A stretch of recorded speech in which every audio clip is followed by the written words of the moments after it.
வணக்கம் ஸ்ரீ ராமஜெயம். இன்று பாலாவை பற்றி பார்க்க இருக்கிறோம்.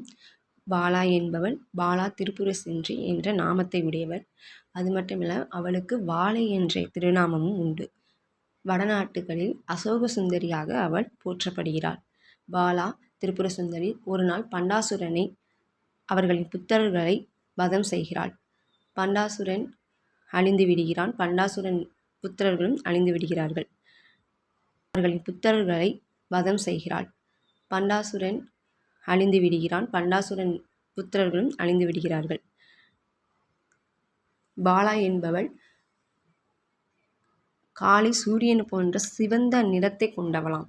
எப்பொழுதும் கருணையை மழை பொழிந்து கொண்டிருப்பவளாம். ஒரு கையில் புத்தகத்தையும் மறு கையில் ஜெபமாலையும் மீதமுள்ள கைகளில் அருள் புரிகின்ற மாதிரி ஒரு தாமரையில் வீற்றிருப்பவள்தான் பாலாவுடைய உருவம். பாலா திரிபுர சுந்தரியின் மந்திரங்கள் அப்படின்னா திரியட்சி மந்திரம், சடாட்சரி மந்திரம், நவாட்சரி மந்திரம்னு மந்திரங்கள் இருக்குது. ஓம் ஐங்க்ளீம் சௌ, ஓம் ஐங்க்ளீம் சௌ, சௌக்ளீம் ஐம், ஓம் ஐங்க்ளீம் சௌ, சௌக்ளீம் ஐம், ஐங்க்ளீம் சௌ. இந்த மந்திரத்தை உச்சரிக்கலாம்.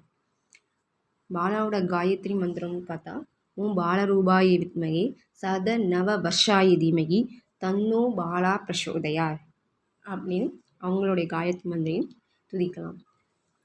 அந்த நவாச்சரி சடாச்சரி மந்திரத்திற்கு என்ன அர்த்தம் அப்படின்னா, ஐம் அப்படின்னா பிரம்மா சரஸ்வதி, அதாவது வாக் பீஜத்தை தரக்கூடியவர்கள். க்ளீம் அப்படின்னா விஷ்ணு லக்ஷ்மி காளி மன்மதன் காமராஜ பீஜம்னு பெயர். சௌக்ளீம் அப்படின்னா சிவ பார்வதி முருகன், அதை சௌபாக்கியத்தை தரக்கூடியது.